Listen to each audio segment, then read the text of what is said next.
Wel, is-ganghellor, cadeirydd ac aelodau'r cyngor, staff y brifysgol yma, myfyrwyr a rieni a chyfeillion oll. Mae gan y brifysgol yma le anrhydeddus iawn yn addysg ein gwlad. Ac rwy'n aml yn stymu faint o enwogion cenedlaethol a rhyngwladol a gafodd ei haddysg yn y brifysgol hon, ac mewn amryw fyd o feysydd gwahanol. Felly mae'n bleser o'r mwyaf i dderbyn anrhydedd Cymrodoriaeth Brifysgol Cymru y Drindod, Dewi Sant. May I say how great a pleasure it is to be here this morning on this very special occasion in the life of the university.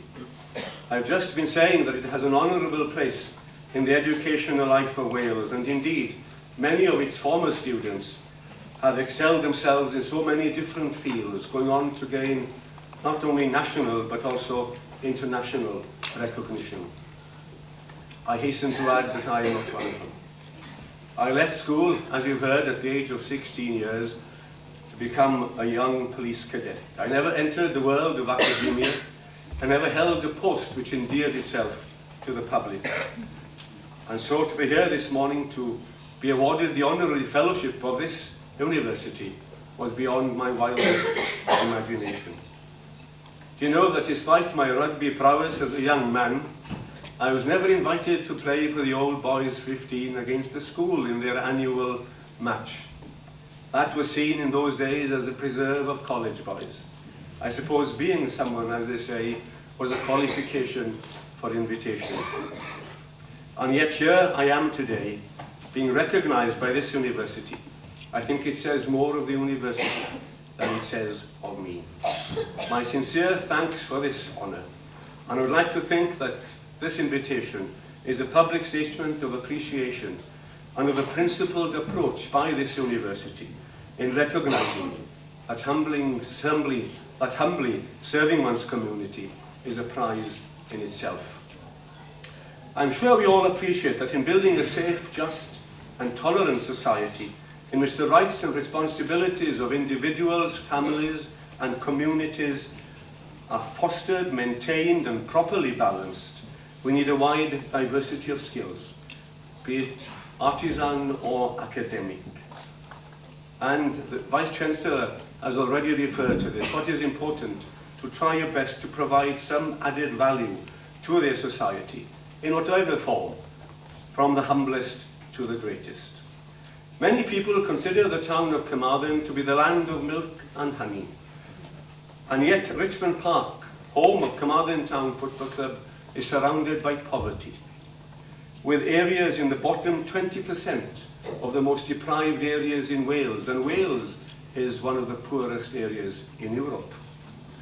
In the bottom 10% of the most deprived areas in housing, in income, and yes, in education also, and only a stone's throw away from this university.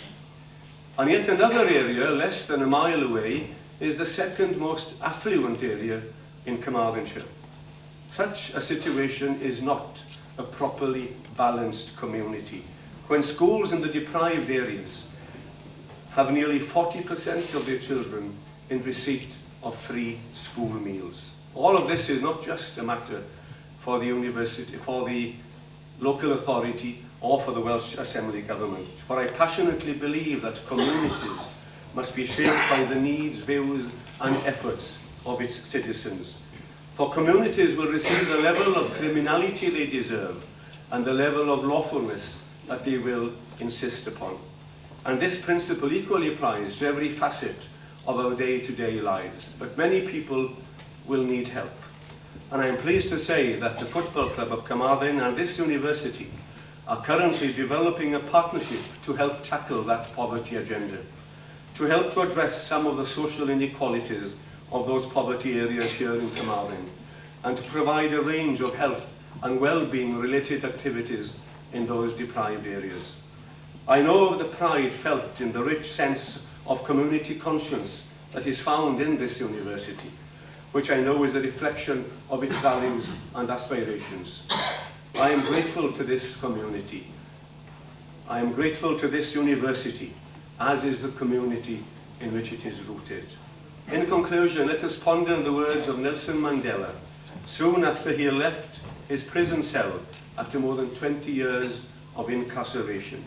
I have walked the long road to freedom. I've tried not to falter. I have made many missteps along the way. But I have discovered the secret, that after climbing a great hill, there are so many more hills to climb. I've taken a moment here to rest, to see the view of the great vista that surrounds me, to look back on the distance I have come.